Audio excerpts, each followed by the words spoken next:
Assalamualaikum warahmatullahi wabarakatuh. Selamat pagi anak-anak. Gimana kabarnya hari ini? Semoga selalu sehat ya untuk mengikuti pembelajaran.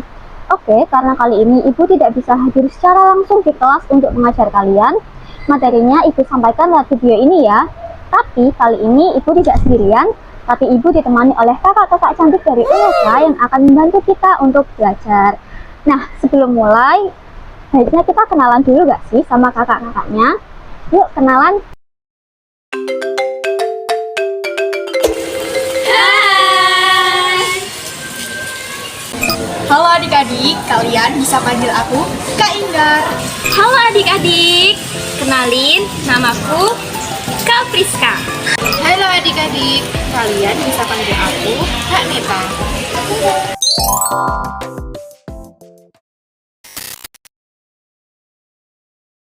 Baik anak-anak, jadi kali ini kalian akan belajar tentang salah satu jenis menyimak, yaitu menyimak wawancara.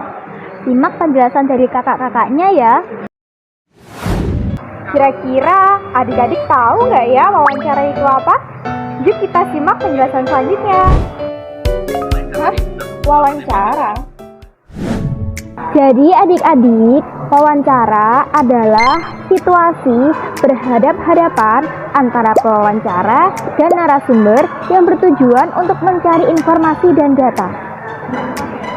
Pewawancara adalah sebutan untuk orang yang ingin mencari informasi, sedangkan narasumber adalah sebutan untuk orang yang memberikan informasi atas pertanyaan-pertanyaan yang diajukan oleh pewawancara. Nah, apa sih tujuan dari menyimak wawancara? Melalui menyimak wawancara, kita bisa menyimpulkan pikiran, pendapat, dan gagasan dari seorang tokoh atau narasumber yang disampaikan dalam wawancara. Kemudian, kita bisa mencatat hal-hal penting yang dikemukakan narasumber dalam sebuah wawancara. Menyimak wawancara itu ada dua macam, yaitu wawancara formal dan wawancara informal. Wawancara formal adalah wawancara terstruktur untuk menggali informasi dari narasumber dengan menggunakan pertanyaan yang telah disiapkan. Sedangkan wawancara informal adalah wawancara tidak struktur yang biasanya dilakukan dalam suasana lebih santai, seperti minum kopi, jalan-jalan, dan pertanyaan lainnya yang muncul secara spontan. Jadi adik-adik, menyimak wawancara adalah mendengarkan percakapan antara dua orang atau lebih dengan tujuan untuk menggali dan memahami informasi yang disampaikan. Nah, berikut ini adalah beberapa tips dalam menyimak wawancara formal dan wawancara informal. Untuk menyimak wawancara formal, sebagai persiapan, adik-adik bisa mempelajari topik pembicaraan untuk memberikan pemahaman awal. Ketika wawancara berlangsung, berhentilah berbicara dengan teman. Dengarkan narasumber dengan seksama. Gunakan catatan singkat untuk mencatat poin-poin utama, kata kunci, atau kutipan yang menarik. Setelah menyimak, buat ringkasan singkat dari apa yang telah kalian dengar. Kemudian, hubungkan informasi yang sudah kalian dapatkan dengan pengetahuan sebelumnya. Untuk menyimak wawancara informal, pertama, tentukanlah tujuan adik-adik dalam menyimak wawancara informal. Apakah adik-adik ingin mendapatkan informasi secara spesifik? Atau sekedar mengetahui garis besarnya saja? Lalu, perhatikan nuansa wawancara, sikap, dan emosi narasumber. Itu akan menjadi informasi tambahan. Karena sifatnya santai, maka adik-adik harus pandai memilih poin-poin jawaban agar nanti informasi yang kalian peroleh dapat disusun secara sistematis. Supaya kemampuan menyimak wawancara adik-adik meningkat, perbanyak latihan mendengarkan secara aktif. Biasakan diri untuk membaca beragam teks dan manfaatkan teknologi seperti podcast sebagai bahan latihan. Perlu adik-adik ketahui bahwa menyimak wawancara bukan hanya tugas di sekolah, tetapi juga keterampilan hidup penting. Dengan sering berlatih, kamu akan lebih mudah memahami, menganalisis, dan menyimpulkan informasi. Terapkan kemampuan ini dalam diskusi, presentasi, atau bahkan saat menonton berita. Terima kasih. Tetap semangat untuk belajar menyimak ya adik-adik. Setelah mendengar penjelasan tadi, sekarang Ibu akan menayangkan sebuah video seorang presenter yang sedang mewawancarai salah satu tokoh terkenal di Indonesia. Wah, kira-kira siapa ya? Setelah kalian menyimak video wawancara, catatlah hal-hal penting di dalamnya, agar nanti kalian bisa menjawab pertanyaan yang akan diberikan oleh kakak-kakak. Simak videonya dengan seksama ya.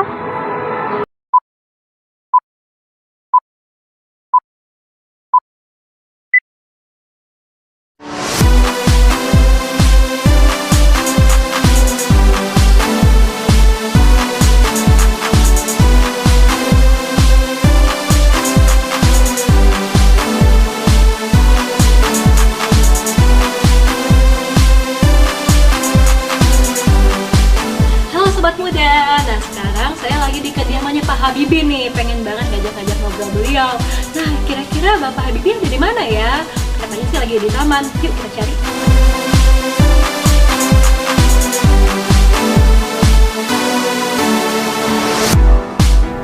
Nah, itu Eyang di situ, yuk.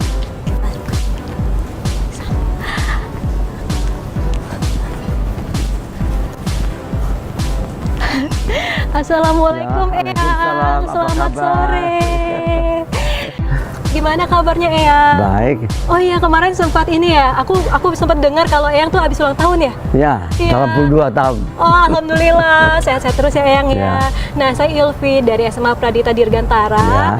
Saya tuh pengen ngajak-ngajak ngobrol Eyang sebentar, boleh? Boleh, silakan. Iya, soalnya banyak banget nih sobat muda yang pengen tahu lebih banyak soal Eyang. Kesibukannya apa ya? Saya Mm-mm. baca dan tulis. Baca dan tulis.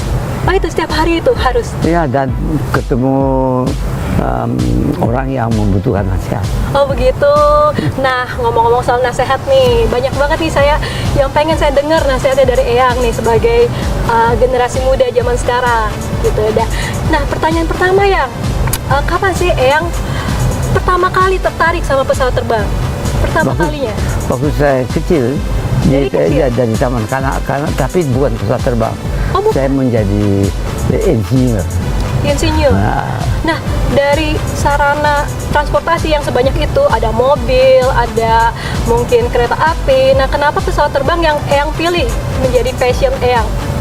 Ya, karena sebenarnya saya tidak suka pesawat terbang. Karena pesawat terbang yang saya pertama kenal ada pesawat terbang yang bawa bom ya tempur. Oh, pesawat tempur itu? Ya, karena itu menghancurkan, merugikan rakyat dan masyarakat. Oke. Dan oleh karena itu saya tidak terpikir bahwa pesawat terbang bisa angkut manusia juga. Oh gitu. Nah, jadi waktu itu saya sangat tertarik pada karya-karya yang baru. Yang baru itu ialah misalnya membuat jembatan, ya, membuat kapal, membuat mobil, ya. Oke. Itu yang tidak ada kaitannya dengan bom atau yang perang, baik-baik, yang ya. baik-baik.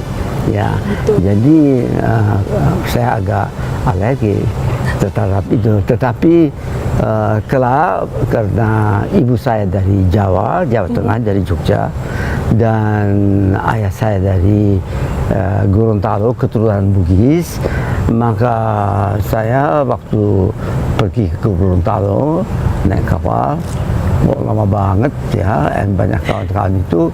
Terus ayah saya bilang, kalau kamu cepat, saya makan cepat buat jembatan. Gimana buat jembatan? Pulau jarak jauh-jauh. Paling cepat kau kapal terbang. Nggak mau kapal terbang, dia babon. Oh, kapal terbang bisa bawa penumpang. Oh ya, saat itu saya rasa mulai berpikir ke arah yang saya tekuni. Oh begitu ya. Ya. Menarik banget dari benci tiba-tiba menjadi cinta. Ya. Nah Sobat Muda, masih banyak lagi nih pertanyaan-pertanyaan seru yang akan saya ajukan kepada Eyang. Ikutin terus ya.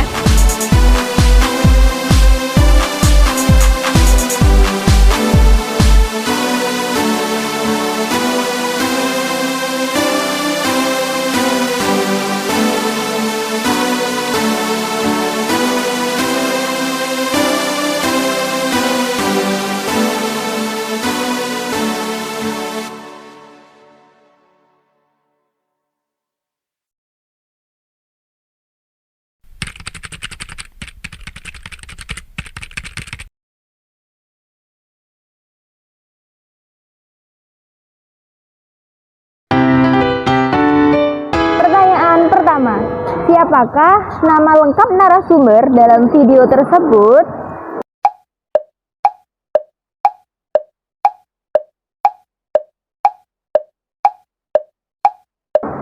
Pertanyaan nomor 2, apakah narasumber pernah menjadi presiden di Indonesia dan presiden pada urutan keberapa?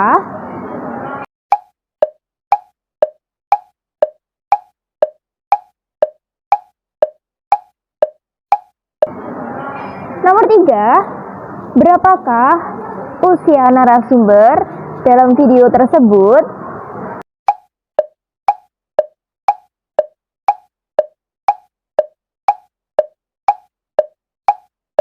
Pertanyaan nomor 4, apa kesibukan narasumber dalam video?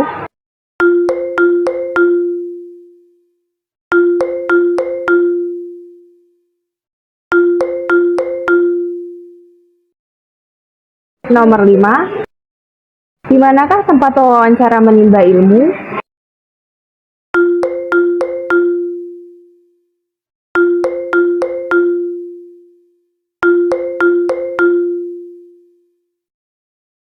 Nomor 6, sejak kapan narasumber tertarik dengan pesawat?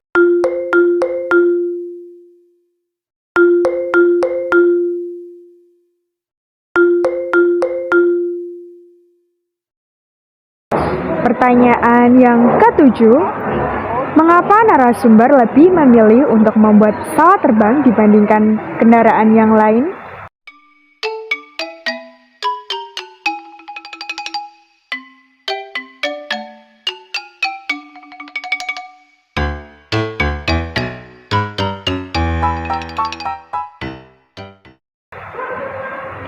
Nomor 8, siapakah sosok keturunan Bugis yang mendorong pemikiran narasumber untuk membuat pesawat terbang?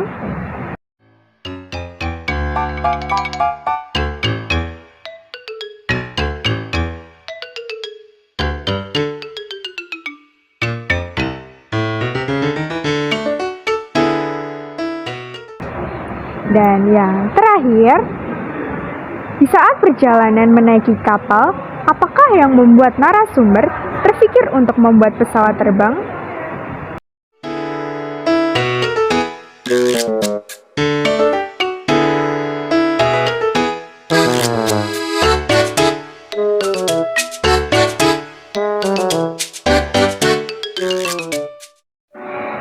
Materi sudah kalian miliki, video sudah kalian tonton, dan kalian juga sudah mendapat tugas untuk menjawab pertanyaan dari kakak-kakak. Sekarang tulis jawabannya pada buku tugas kalian. Dikumpulkan setelah bel istirahat kedua ya. Baik, dalam penilaian kali ini ada beberapa aspek penting yaitu ketepatan jawaban dari video, poin dan pendapat kritis, serta ketepatan waktu pengumpulan tugas. Terima kasih sudah mengikuti pembelajaran hari ini dengan baik. Tetap semangat dan selalu ceria. Wassalamualaikum warahmatullahi wabarakatuh.